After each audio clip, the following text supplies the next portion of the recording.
नमस्कार दोस्तों, आज बात करेंगे बर्नआउट के बारे में। क्या आपने कभी सोचा है कि ज़िंदगी एक दौड़ती हुई ट्रेडमिल सी होती गई है? आप उस पे भागते जा रहे हैं लेकिन पहुँचते कहीं भी नहीं हैं। सुबह उठो, चाय बनाओ, तैयार हो, दफ़्तर पहुँचो, लैपटॉप खोलो, ज़ूम मीटिंग में जाओ, फेक स्माइल करो, घर वापस आ जाओ। घर आते ही नेटफ्लिक्स और चिल और अंदर से you are emotionally grilled. This is burnout.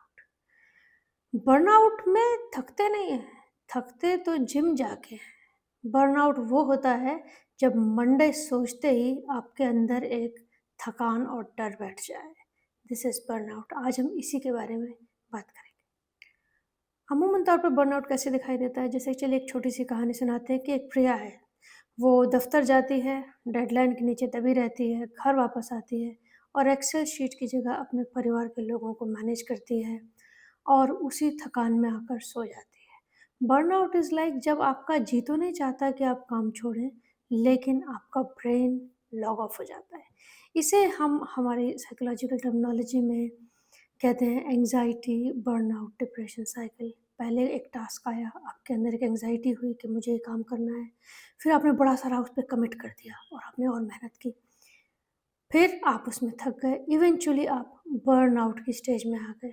फिर आप अपने आप को उठाते कहते हैं अगर मैं थोड़ी-सी मेहनत और करूँ, तो शायद मैं सब चीज़ों को कर पाऊँगा and then this cycle keep going on and on forever.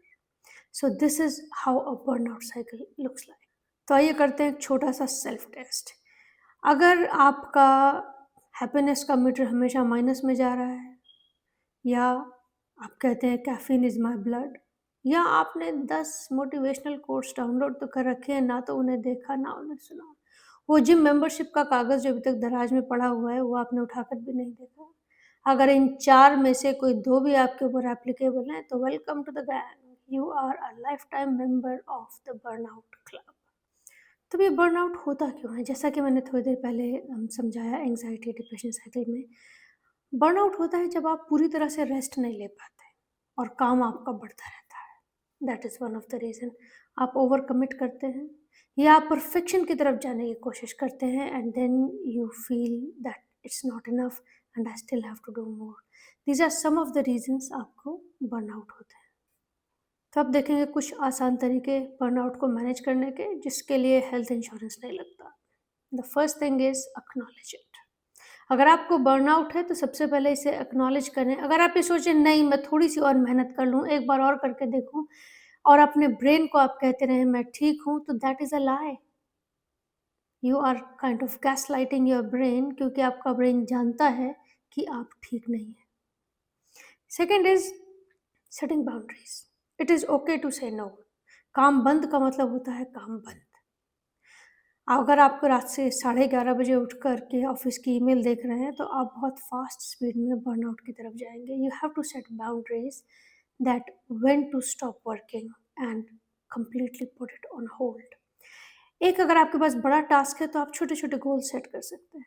You can break it down into 10 और 15 स्टेप्स और हर स्टेप को पूरा करने के बाद you will get a feeling of accomplishment.